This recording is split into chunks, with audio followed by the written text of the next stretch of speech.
ada ininya, ada dindingnya. Kalau itu enggak, ngeblong aja supir terus keranda gitu. Nah pas kita jalan ada keluarganya 3 orang di belakang yang ikut, itu agak kaget. Jadi keranda ini agak bergetar Bang Ale. Ini gitu. Jenazah itu pakai kapas. Itu saya nggak buka. Dan inilah kejadian bagi saya 1001 Bang Ale. Jadi Abah itu di dada sebelah kanan dia giniin tangan nih Bang Ale. Iya, jadi ini jenazah jadi diambangin. Terus ada 3 menitan lah, itu keluar semacam kayak batu, jadi kulit tuh melembung dikit, itu meletus, tuk, keluar segini nih batu biru.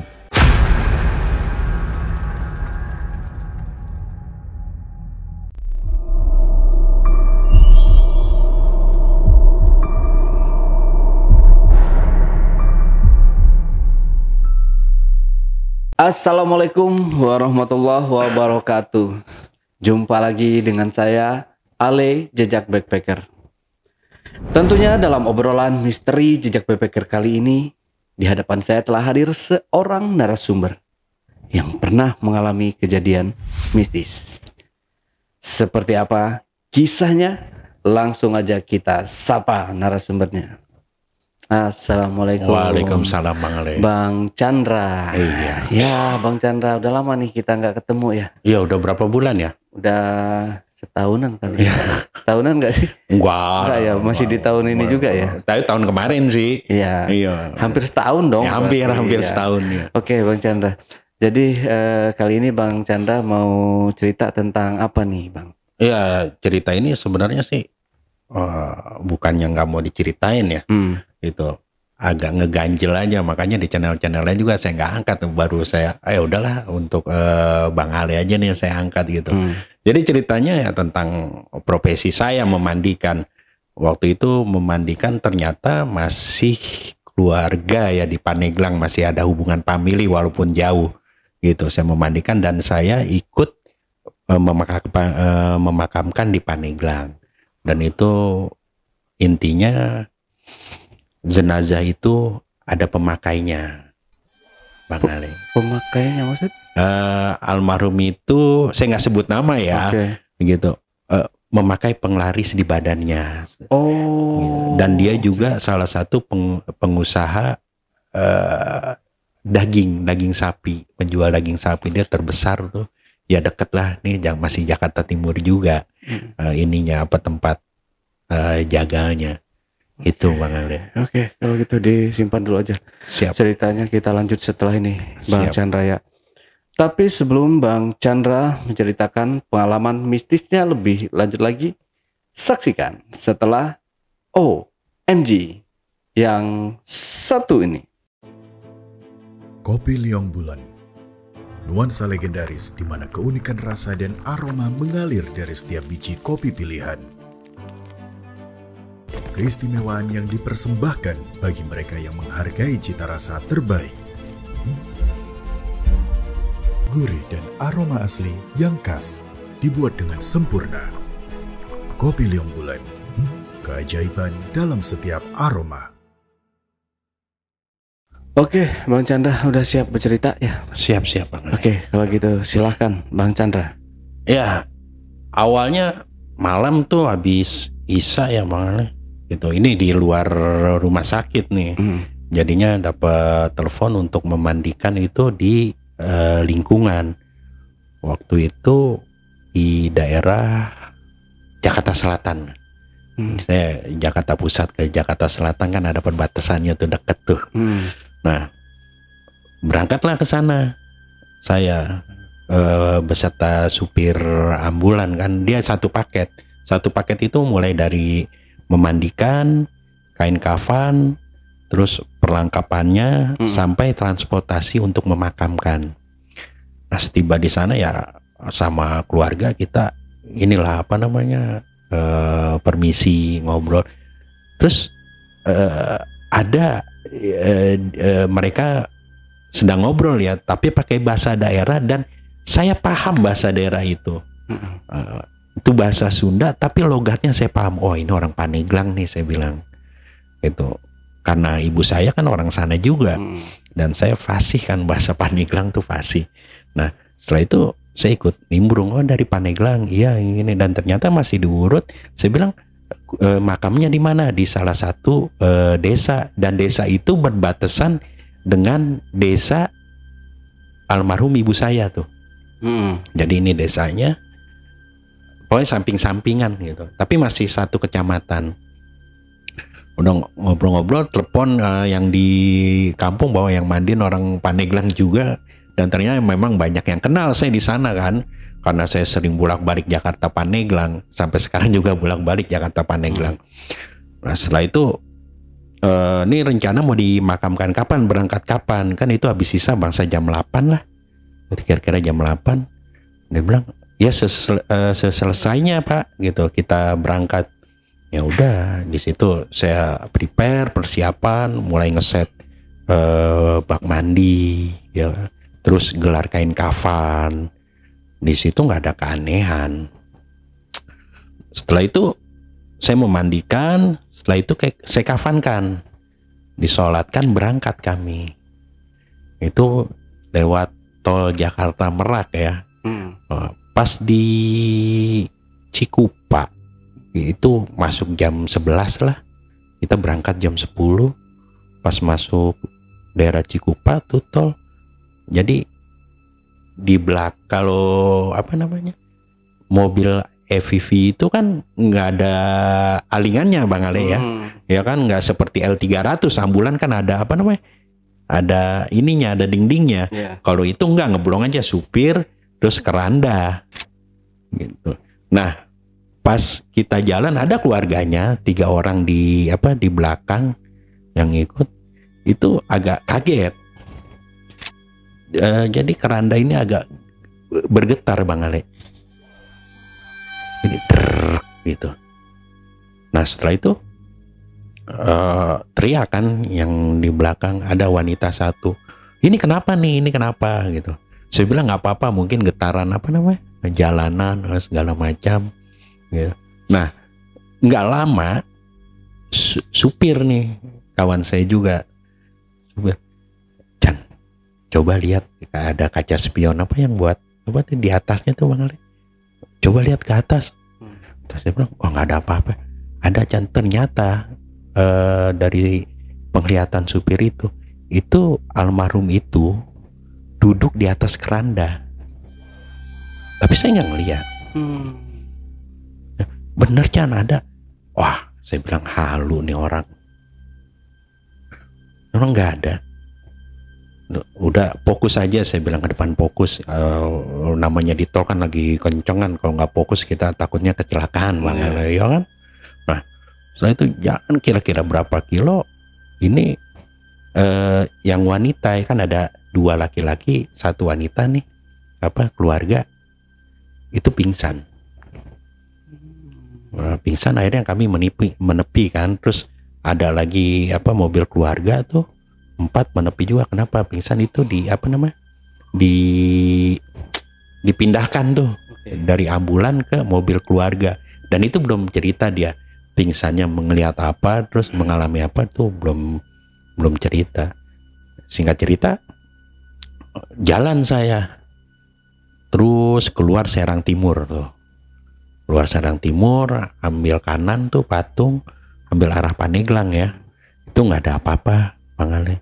Pas sampai di rumahnya, kalau perjalanan waktu itu kira-kira dari Jakarta Pandeglang 3 jam lah, karena cepet kan pakai ambulan. Berarti jam 1 kita sampai.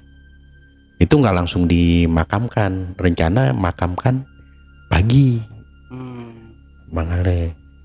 Dan ya saya di situ karena familiar ya, karena sering main gitu kan, sering main ke kampung ya, familiar lah sama orang-orang situ, kenal sama saya kan. Dia bilang kalau bahasa sana kumaha cager gitu kan, bahasa Pandeglang kasarnya kan. Kalau seumuran alhamdulillah, saya bilang yang mandiin Chandra, ya saya bilang. Nah setelah itu kan disemayamkan kan, nggak diturunkan dari ambulan, terus dimasukkan ke rumah duka, dan itu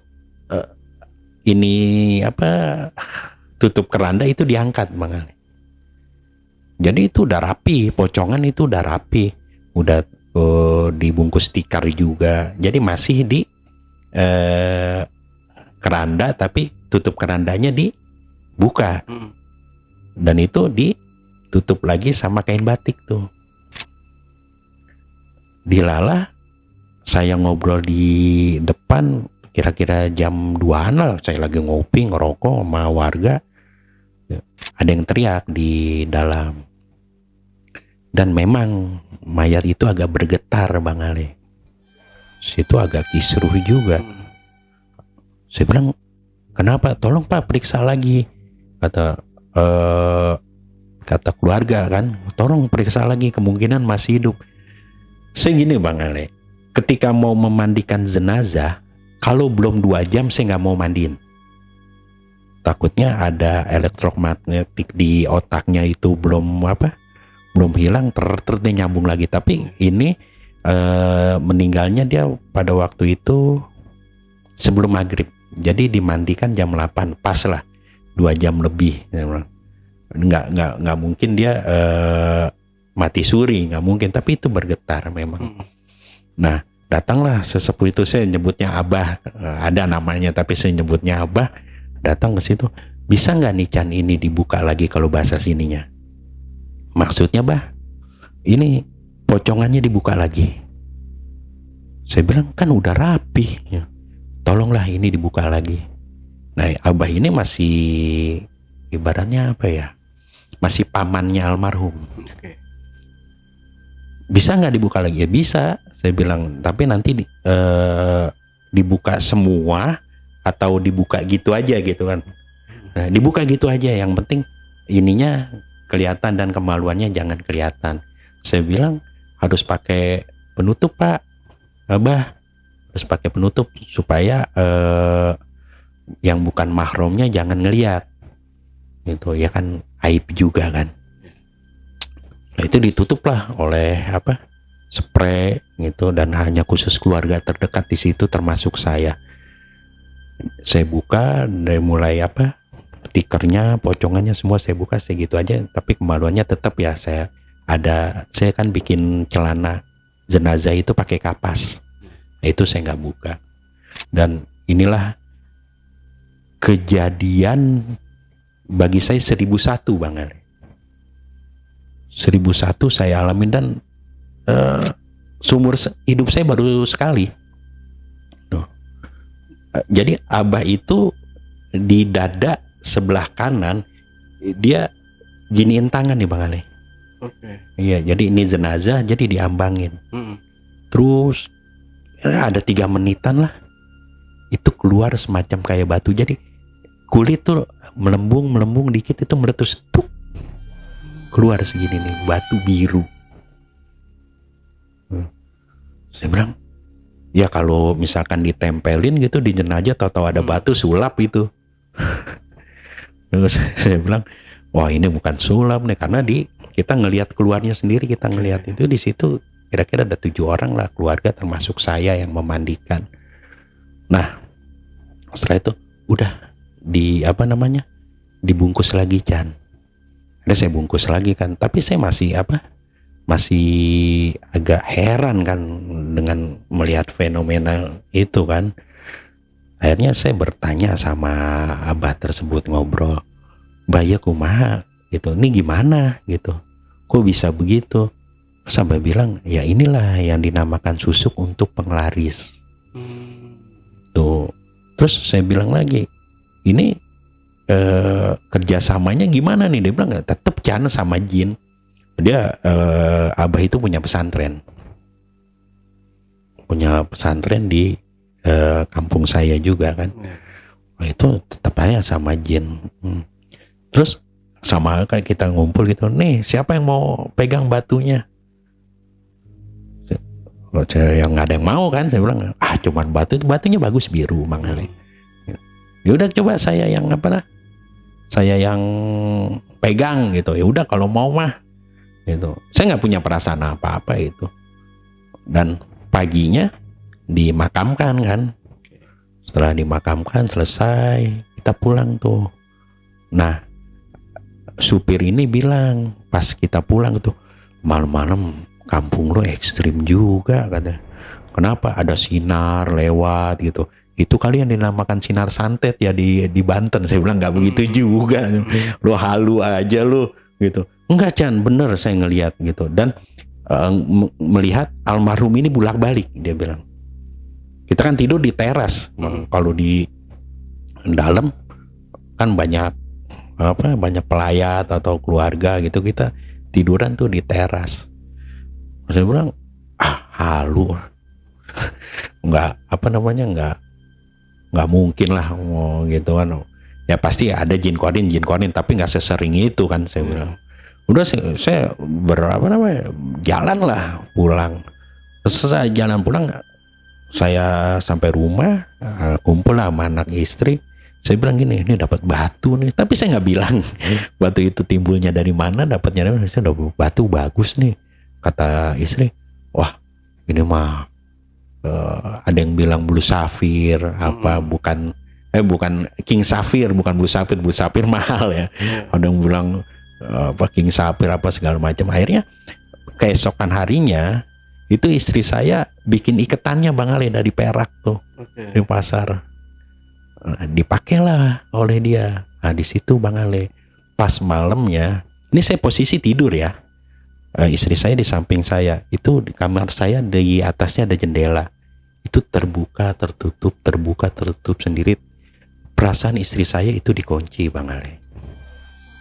Sampai bangunin saya. Ya bangun, itu jendela kok terbuka tertutup sendiri. Saya lihat jendela nggak apa-apa. Saya bilang macam-macam lagi. Saya lagi capek juga kan, lagi istirahat, tidur lagi saya. Dan setelah itu bangunin lagi Bang Ale. Ya bangun. Di depan ada siapa? Jadi ini tempat tidur saya kan ada itu jendela itu kan. Itu saya buka tuh. Itu mungkin jin korin ya, Bang Ale, yang menyerupai almarhum. Gitu. Saya bilang astagfirullahaladzim. Ini ada apa nih? Dan sedikit banyaknya saya kan mempelajari tentang jin ya, gitu. Berkomunikasilah melalui batin bahwa batunya ini harus dikembalikan di salah satu gunung Bang Ale. Jadi di Pandeglang itu ada 2 gunung ya, Pulau Sari dan Karang. Gitu. Saya bilang, mah copotlah batunya. Saya bilang mau dibawa lagi ke Pandeglang. Baru saya jujur tuh sama istri saya, dari mana dapat batu itu. Kata istri saya, pantesan katanya. Akhirnya dicopot sama dia. Saya copot batunya aja kan, iketannya. Dia bilang sayang perak. Udah saya kasih. Setelah itu saya berangkat Bang Ale ke mana? Ke Pandeglang. Setelah berangkat Pandeglang, saya temuin keluarganya, ya masih family juga, family jauh gitu.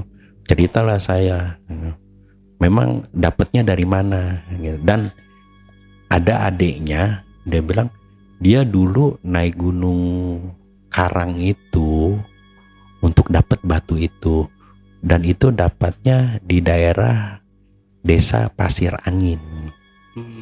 Gitu. Jadi kalau dari trek pendakian tuh Bang Ali, dia dari namanya tuh jalur resminya. Nah ini ada dari Kaduhaijo, Pasir Angin, nanti ketemunya begitu. Itu dia di situ almarhum sendiri itu, dia kalau bahasa sininya bertapa atau semedi itu di sumur lupa itu saya. Jadi sumur itu sumur gaib. Dan dia bertapa di situ. Dan muncullah batu itu.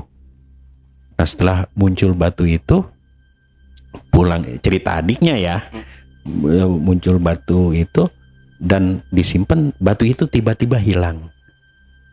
dan ternyata batu itu masuk ke tubuhnya. Nah, ini saya perlu penjelasan juga kan, bagaimana batu itu bisa masuk ke tubuh seseorang gitu.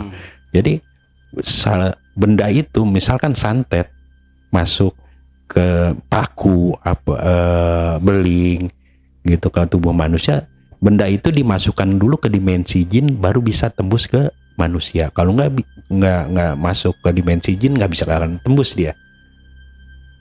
Iya, seperti manusia tembus tembus tembok gitu. Ya masuk dulu ke dimensi jin baru bisa tembus dia ke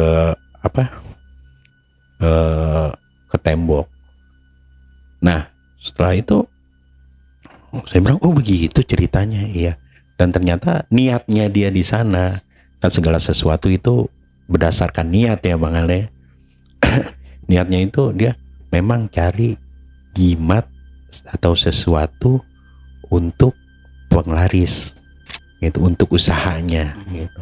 Makanya sering ini pelajaran juga bagi kita kan, ya kan, ya kana abudu ya kana astain. Ya, padamulah aku menyembah, padamulah aku meminta, gitu kan. Bukan iya kada budu wajinistain gitu. Padamulah aku menyembah, mintanya sama jin kan. Ya kan, suka salah kaprah juga kan gitu. Ternyata dia bersekutu oleh jin penguasa Gunung Karang tersebut. Itu sehingga dia memang usahanya luar biasa. Itu usaha jualan daging ya. Di sana kan terkenal pedagang daging semua Bang Ale. Itu maju luar biasa.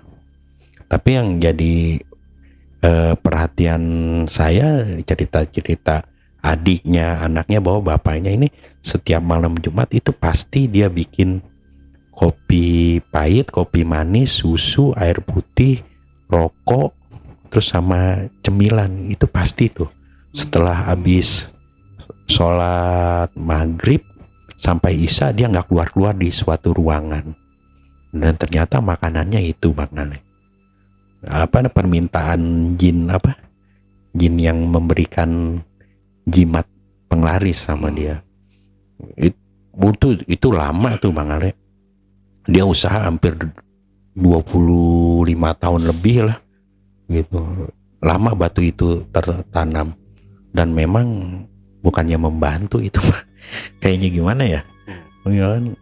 Ya dibantu dengan hal yang gaib untuk menarik pelanggan gitu Bang Ale.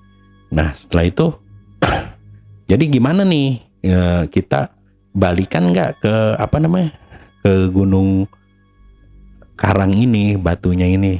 Saya bilang ada salah satu kawan saya namanya Yanto, dia pandai itu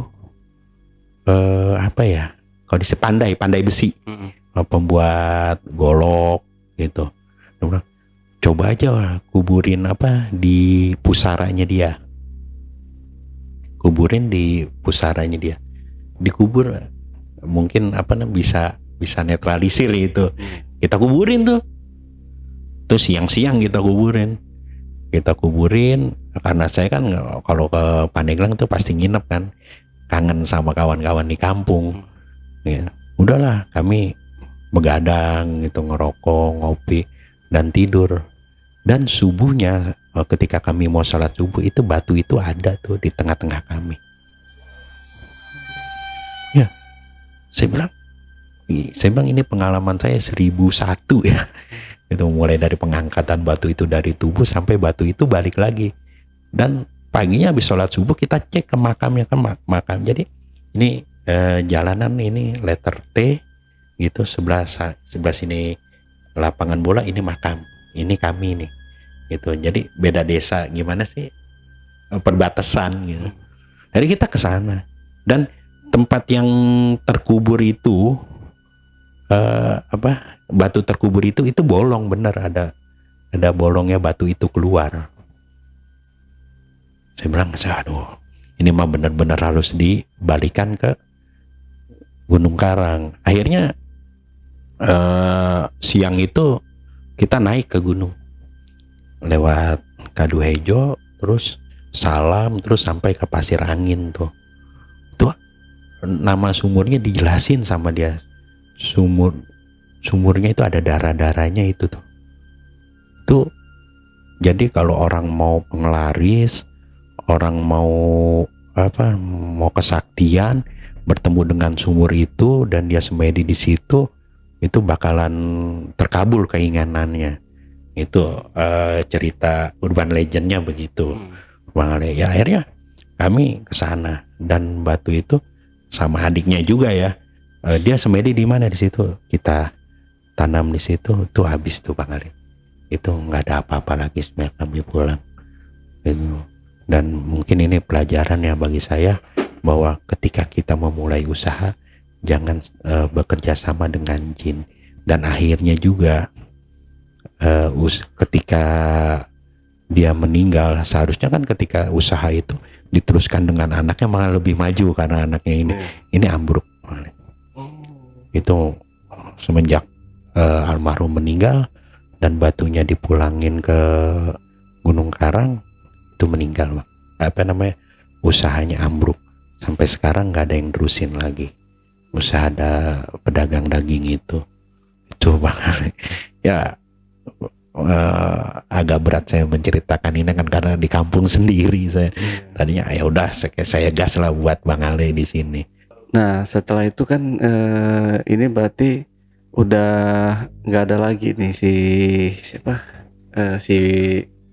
batu ya. Iya, jin itu ini udah dikembalikan ya ke tempat asalnya yang dia dapat juga. Ya. Tapi si yang melakukan penglaris ini kan yang almarhum. Iya, maksudnya dia ini meninggalnya itu dengan sakit. Oh sakit. Iya, meninggalnya dengan biasa. Dan ada beberapa kasus saya menangani jenazah. Salah satunya itu memandikan dan mengotopsi jenazah yang kena santet. Itu ini di rumah sakit, bukan di bukan di kampungan Bang Ale. Ya memang kan profesi saya kan pemandi jenazah, dan kamar jenazah itu masuknya unit forensik. Kan di rumah sakit ada beberapa unit ya, saya masuknya unit forensik. Itu benar-benar gimana ya kalau orang nggak percaya santet tapi saya pernah mengotopsi jenazah itu ada kawat bukan silet sih, kayak cutter itu di dalam lambungnya. Oh pernah kayak gitu. Iya. Nah itu gimana? Iya, itu saya sempat kaget juga kan jenazah itu datang itu, kami dipanggil oleh dokter ya, membantu dokter untuk otopsi kan, karena tugasnya perawat forensik. Nah kita disitulah gitu. Saya bilang memangnya kenapa dok? Oh ini indikasi pembunuhan gitu. Jadi indikasi diracun. Kalau diracun itu kan lambungnya terus darahnya harus dicek. Nggak mungkin kan untuk mengidentifikasi racun itu lewat otopsi eksternal, nggak mungkin. Apalagi racunnya yang berbentuk arsenik. Arsenik itu racun yang ciri-cirinya tidak kelihatan, eksternalnya nggak kelihatan. Dia kayak meninggal biasa aja. Jadi contoh dia reaksinya kayak sakit perut, pusing, mual gitu. Tapi kalau misalkan racun yang lain seperti sianida, ya kan, itu ada busa keluar, itu bisa lah dilihat dari eksternalnya. Tapi arsenik ini tidak bisa dilihat secara eksternal dan harus internalnya. Jadi harus kita bedah tuh di lambungnya ada apa. Dan setelah kita bedah itu ditemukan alat itu. Dia bukan pengusaha ya. Jadi salah satu pejabat pemerintah Pemda, bukan pemerintah pusat ya. Pemda. Ya apa kami sampaikan sama keluarga, nemukan ini di ini gitu, dan ceritalah keluarga memang ini sakitnya aneh gitu. Berkat kecurigaan keluarga, takutnya kan almarhum ini diracun, ternyata enggak, almarhum itu disantet. Itu ada benda seperti kawat udah apa namanya, udah karatan Bang Ale, terus kayak potongan cutter tuh kecil-kecil tuh ada beberapa buah tuh ada, itu kita tunjukkan di situ. Dan selama saya mengurusi masalah jenazah, pengalaman seperti itu sekali-kalinya itu yang membuat kami heran, dan dokter juga heran. Waduh, ini mah meninggalnya bukan karena diracun, karena organ tubuhnya rusak oleh benda, kemasukan benda yang seperti itu. Jadi lambungnya itu bocor. Terus apa? Ya ada beberapa sayatan di usus. Ya karena kan masuk benda itu. Ya santet itu mematikan karena terdapat benda berbahaya di dalamnya. Dan itu sekali lagi kerjaan jin. Benda itu dimasukkan ke dimensi jin, baru masuk ke dimensi manusia, dimasukkan ke tubuh manusia. Jadi meninggalnya orang disantet itu adalah rusak organ tubuhnya. Gitu. Bukan tahu-tahu dia apa namanya disantet langsung mati gitu. Oh, enggak gitu juga. Itu ada prosesnya juga. Jadi enggak instan matinya, nih disantet nih besok mati, ya enggak gitu. Ya, ada prosesnya juga santet. Kenapa? Dia pengerusakan organ tubuh. Ada beberapa organ tubuh yang rusak ketika itu disantet. Itu salah satu kerjanya santet begitu Bang Ali, dan sangat mematikan. Gitu. Ya, saya percaya ketika ada santet ya ketika membuka jenazah tersebut, sekian banyak yang saya urusi jenazah ya baru satu itu aja Bang Ale yang saya lihat dengan mata kepala sendiri, ada benda-benda asing di dalam tubuh jenazah tersebut. Dan akhirnya setelah itu, setelah dicek nggak ada kandungan arseniknya atau sianidanya, racun segala macam, itu nggak ada. Kami rapikan kembali tapi alatnya saya kasih. Dan memang saya buka sedikit, ketika kita masuk dalam lingkungan pekerjaan, apalagi pekerjaan yang sangat basah kan, itu banyak gesekan-gesekan. Ya, banyak gesekan-gesekan. Misalkan dia posisinya lebih tinggi gitu, untuk menggeser gimana ya, salah satu dimatikan gitu. Iya, disantet dimatiin, dia jadi naik, ya itu udah jadi rahasia umum lah di di instansi-instansi pemerintah.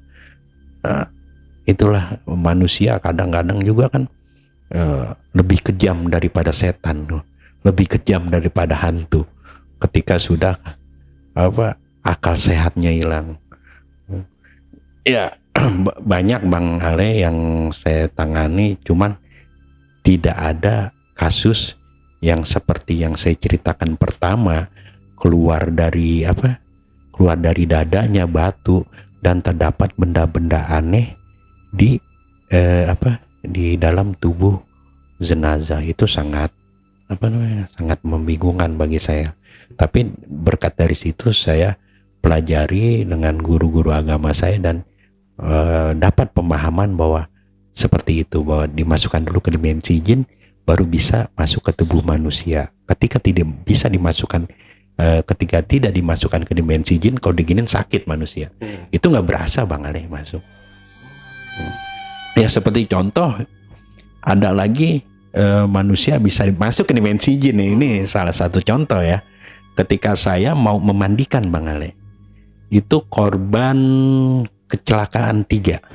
Jadi laki-laki 3 ini dia pakai mobil terbalik. Kira-kira jam 11 waktu itu kan, Bang ada jenazah, tolong dirapihkan. Jadi kalau jenazah yang kecelakaan itu kan ada yang terbelah, itu kita rapihkan tuh, itu darahnya kita pokoknya kita bersihkan semua. Ya. Nah saya masuk tuh, pas saya masuk di situ bukan 3 jenazahnya Bang Ale, itu 4 dan wanita 1 Bang Ale, ya setengah baya lah. Pas saya lihat kok ada ibu-ibu tidur juga. Dan kalau jenazah kan biasa ditutupin semua kan pakai kain putih. Itu enggak. Pas saya lihat, oh ini masih apa namanya? Masih bernapas. Saya keluar lagi. Sampai segini petugas kamar jenazah, penjaganya, lu gila kali ya. Orang masih hidup ya. Dimasukin ke kamar jenazah dan ibu-ibu lagi wanita. Saya bilang, saya kan nggak mandiin wanita. Saya bilang, nggak ada Bang, cuma 3 jenazahnya. Itu coba lihat, saya bilang. Ayo lihatlah. Pas lihat, oh iya Bang, kok bisa ibu-ibu itu masuk? Tuh masih hidup kan? Akhirnya kita dekati, bangunin tuh Bang Ale. Bu. Pas dia ngelihat dia pingsan dia langsung. Akhirnya kita evakuasi kan ke ke ruang rawat tuh. Setelah dia siuman, saya tanya, ibu kenapa bisa masuk ke kamar jenazah? Dia bilang, saya nggak masuk ke kamar jenazah, saya lagi tidur di koridor. Biasa kan kalau pada waktu itu tahun 2012an lah gitu kan, ini kamar rawat inap, jadi tidurnya dia di emperan tuh ibu-ibu itu. Ada pemuda Bang Ale, dia bilang gini, Bu, jangan tidur di sini, lebih baik di dalam, bagus, hangat di sini, banyak nyamuk, dingin. Ikutlah ibu-ibu. Oh, pemuda itu kan, sepenglihatan dia itu kamarnya putih, rapi, bersih, kasurnya enak. Terlelap lah di situ. Dan saya bangun kan, tahu-tahu ada di kamar jenazah Bang Ale.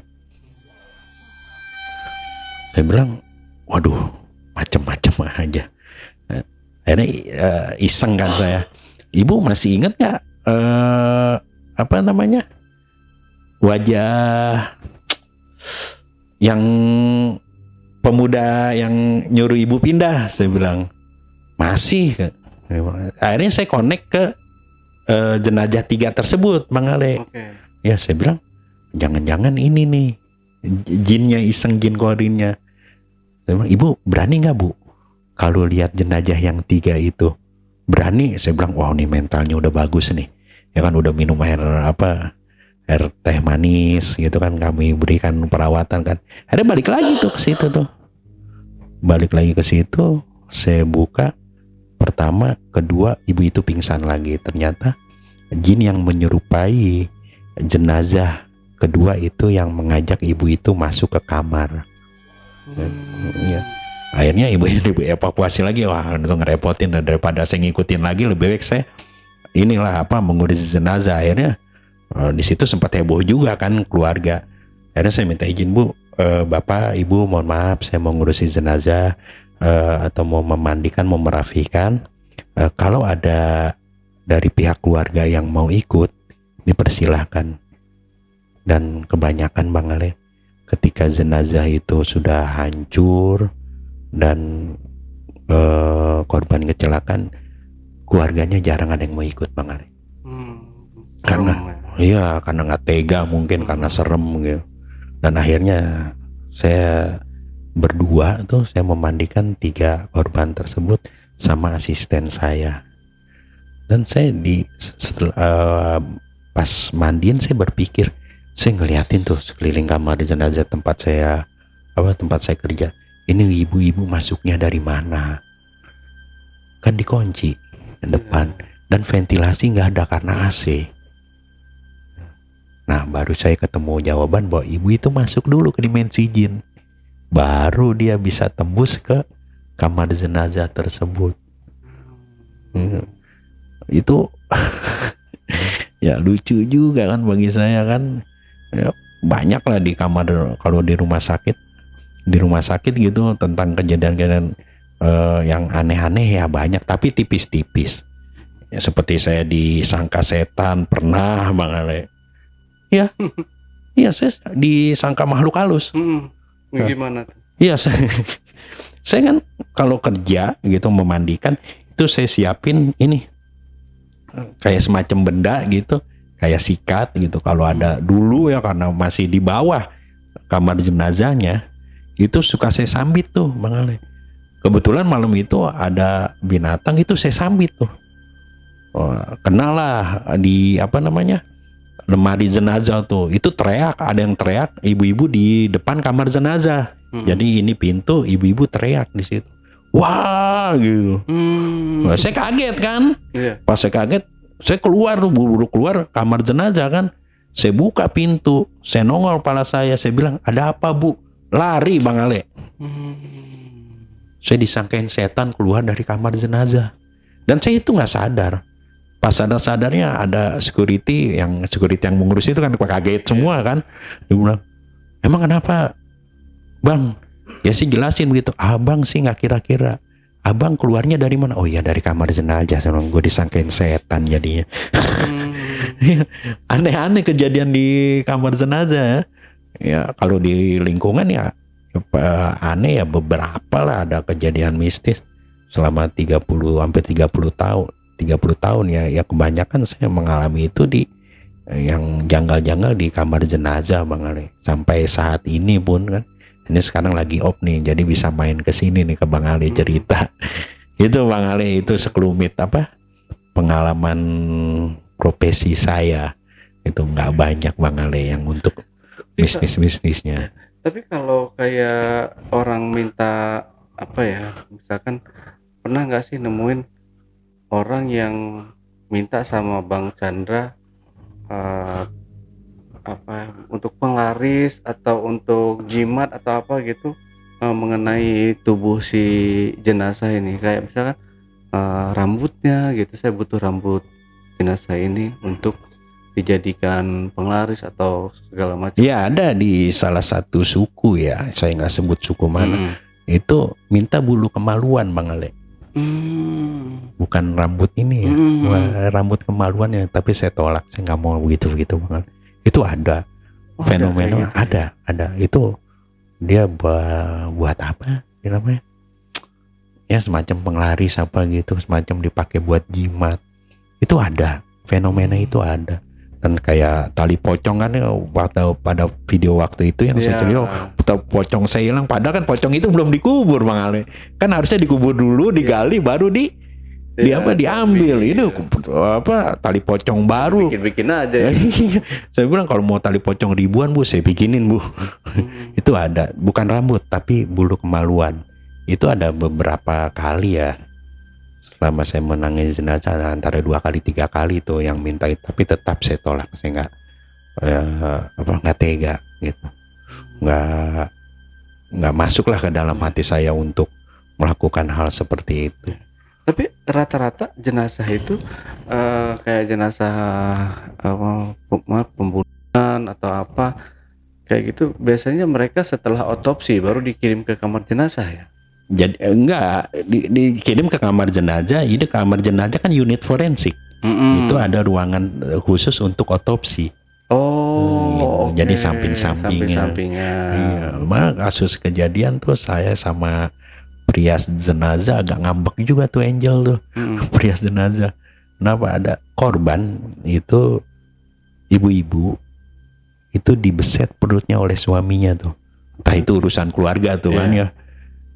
Kalau misalkan usus sudah terbuka dan kena udara, itu melembung tuh Bang Ale. Gede dia ya. Gede. Itu saya nggak bisa masuk. Ada kok fotonya, nanti saya kasih itu. Bukan foto orangnya ya, foto lukanya.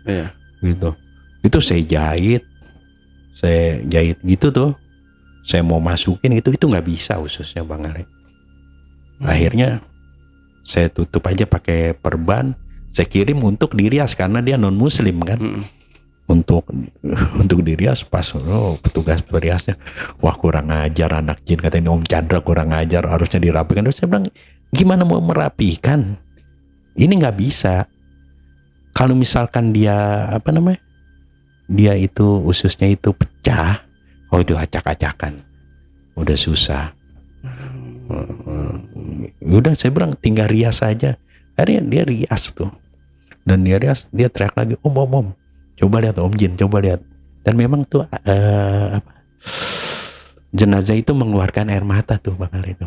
Oke. Ya, saya bilang, iya Cel, kok bisa nangis gitu, mungkin masih ada yang diberatkan, ya apa segala macam gitu dalam dunianya. Wallahu alam kan. Nah itu diajak ngobrol sama perias jenazah nih. Bang, udah ya Bu, saya mau bikin cantik biar tenang di sana gitu. Sebab kalau ngerias air matanya keluar nggak rapi-rapi Bang Ale. Oh ya kan? iya. Karena ada air itu jadi nggak perfect. Akhirnya dia bilang gini, Bang, mendingan suntik formalin aja dulu baru saya rias. Oh saya bilang, oh ya udah boleh. Biasanya kan dirias baru saya suntik formalin. Ini saya suntik formalin dulu baru dirias. Jadi ketika sudah disuntik formalin itu kayak batu, cairan yang ada di dalam tubuhnya itu beku Bang Ale. Jadi nggak keluar. Nah, solusinya seperti itu nggak habis-habis air matanya tuh Bang Ale. Sedih juga gitu, kematiannya dibunuh sama apa? Sama suaminya. Itu ya nggak serem-serem amat sih bagi saya ya dan tim saya. Tahu atau bagi orang kerja di kamar jenazah katanya serem-serem, yang nggak harus serem juga sih Bang Ale. Kalau serem terus ya nggak ada yang mau dia bekerja di kamar jenazah. Iya benar, karena udah terbiasa ya sehari-hari. Iya. Kita berhadapan dengan hal-hal yang seperti itu. Iya. Pasti udah ngelihat jenazah juga udah kayak biasa aja gitu ya Bang ya. Iya, bagi saya ketika saya isi podcast ketemu Bang Ale dan kawan-kawan di sini itu menjadi suatu hiburan bagi saya Bang Ale. Sebab saya kalau di kamar jenazah kerja tuh diam, nggak pernah ngobrol, saya nggak pernah ketawa, nggak pernah senyum. Percuma saya ngobrol, senyum, ketawa sama mayat nggak diladenin Bang Ale. Iya, berarti sehari berapa kali biasanya kalau atau seminggu berapa kali kayak gitu? Mandiin? Hampir setiap hari sih Bang Ale. Setiap hari? Iya. Dalam sehari itu 1, 2? Kadang 1, kadang 2. Terus kalau misalkan ada kejadian kecelakaan, paling banyak malam tahun baru Bang Ale. Malam tahun baru kan pada ngebut kecelakaan itu, datang ke rumah sakit, itu banyak tuh.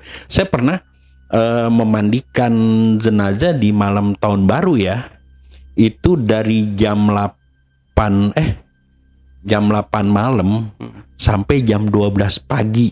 Tapi ini jam 8, jam 12 sampai jam 2 pagi hitungnya lagi. Jadi kurang lebih ada 17-18 jenazah lah. Itu satu hari. Satu hari? Iya. Wow. Itu ada yang sakit juga. Terus kebanyakan sih malam tahun baru itu kecelakaan Bang Ale. Tapi kalau rata-rata kalau di pemandian jenazah di rumah sakit itu rata-rata keluarga ada yang nemenin nggak sih? Ya, kalau misalkan sakit biasa gitu normal itu suka ada kan, sebelum memandikan saya permisi dulu sama keluarga. Dan apabila ada keluarga yang bisa memandikan saya persilakan. Kan yang afdol kan keluarganya dulu. Iya, baru amil kan. Tapi kalau misalkan nggak ada, insya Allah saya tangani. Tapi minta disaksikan keluarga. Nah itu banyak lah yang nemenin kalau misalkan sakit biasa. Tapi kalau udah meninggalnya kecelakaan, ketabrak kereta, atau ketemunya udah 5 hari, jenazah itu yang mengeluarkan bau yang tidak sedap, itu jarang ada yang mau banget. Jadi kadang saya sendiri sama asisten itu ada triknya sendiri buat kalau mandiin sendiri gitu kan. Untuk bolak-balik jenazah ada triknya. Oh, kayak yang udah berarti yang bau gitu harus dimandiin juga? Iya Bang Ale. Jadi kalau misalkan orang tenggelam nih, ya itu kan 3 hari 4 hari udah bengkak kan, baunya nggak enak kan, gitu. Itu harus dimandikan, tapi nggak digosok kayak begini. itu ada wastafel saya ini sabun dalamnya atau pakai sabun cair itu saya gini-giniin aja Bang Ale. Tapi kalau diginiin ikut dia. Oke, biasa tapi langsung dipeti ya biasanya ya, kayak gitu. Tetap saya kafankan dulu.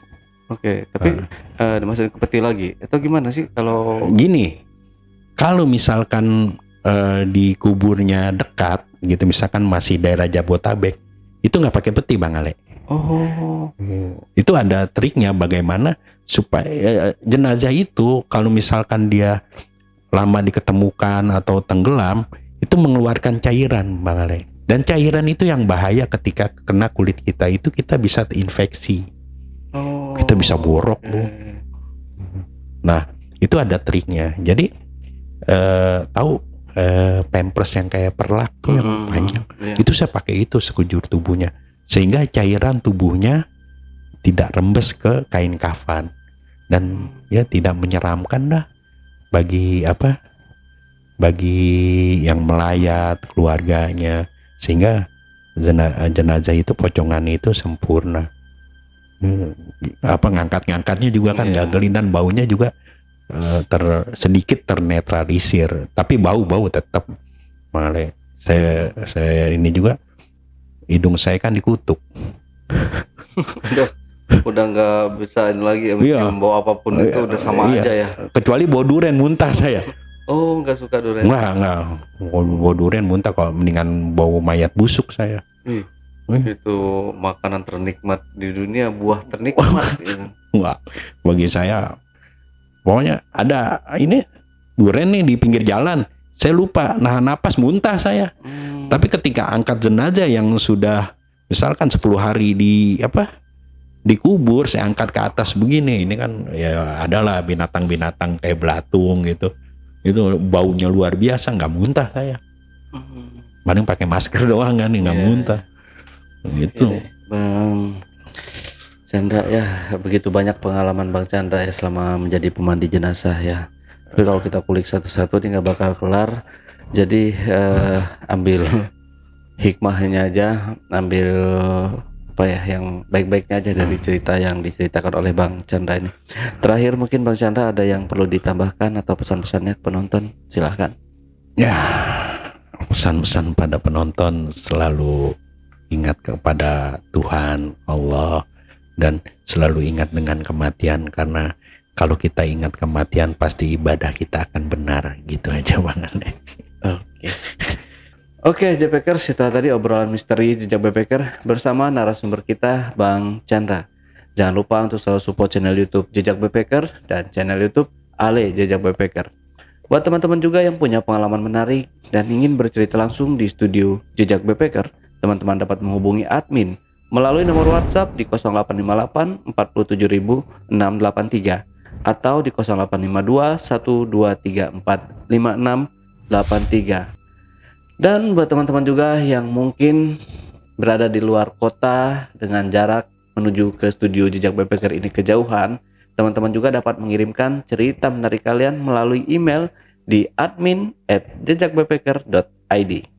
Wassalamualaikum warahmatullahi wabarakatuh. Oke, Bang Chandra, terima kasih buat waktunya. Ya. Sehat selalu pokoknya buat Bang Chandra. Siap. Sampai jumpa.